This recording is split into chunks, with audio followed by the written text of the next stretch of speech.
என்னதான் உலக புகழ் அடைஞ்சிருந்தாலும் எல்லாரையும் போல முல்லா தன்னோட மனைவி கிட்ட சண்டை போட்டுக்கிட்டே இருந்தாரு. அவரு வசிக்கிற கிராமத்துல இருந்த வீடுகள் எல்லாம் ரொம்ப கிட்டக்க இருந்ததால ஒரு வீட்டுல நடக்கிறது அடுத்த வீட்டுக்கு நல்லாவே தெரியும்.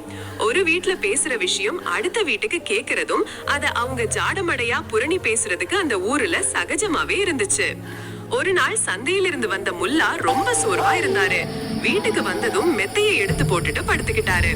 அப்பதான் அவரு வந்ததை பார்த்த முல்லாவோட மனைவிக்கு கோபம் வந்துடுச்சு. என்ன வந்ததும் படுத்துட்டீங்க, வீட்டு வேலையெல்லாம் செஞ்சு களைச்சு போன நானே இன்னும் வேலை செஞ்சுக்கிட்டு இருக்கேன், நீங்க வந்ததும் படுத்துட்டீங்களான்னு கேட்டு சத்தம் போட்டாங்க. இத கேட்ட முல்லா அத கண்டுக்காத மாதிரி திரும்பி படுத்து ஓய்வெடுக்க ஆரம்பிச்சாரு. இத பார்த்த முல்லாவோட மனைவிக்கு ரொம்ப கோபம் வந்துடுச்சு.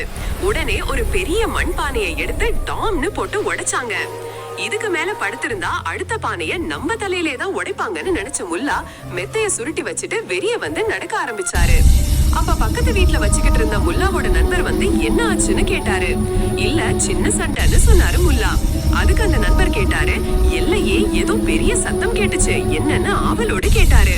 இத கேட்ட முல்லா அடுத்தவங்க வீட்டுல என்ன நடந்துச்சுன்னு புரணி பேசுற இந்த ஆளை என்ன பண்ணலாம்னு யோசிச்சாரு. இந்த ஆளை கூட சண்டை போட்டு இன்னைக்கு இருக்கிற நிம்மதியை எதுக்கு கொலைக்கணும்னு நினைச்ச முல்லா மேற்கொண்டு நடந்தாரு. ஆனா அந்த நண்பர் தொடர்ந்து என்ன ஆச்சு முல்லான்னு கேட்டுக்கிட்டே இருந்தாரு.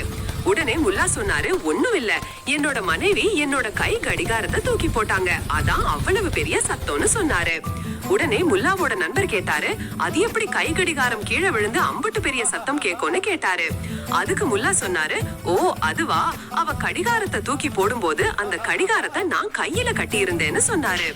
முல்லா நகைசுவையா இப்படி சொன்னதும் அந்த நண்பருக்கு அடுத்து என்ன கேக்குறதுன்னு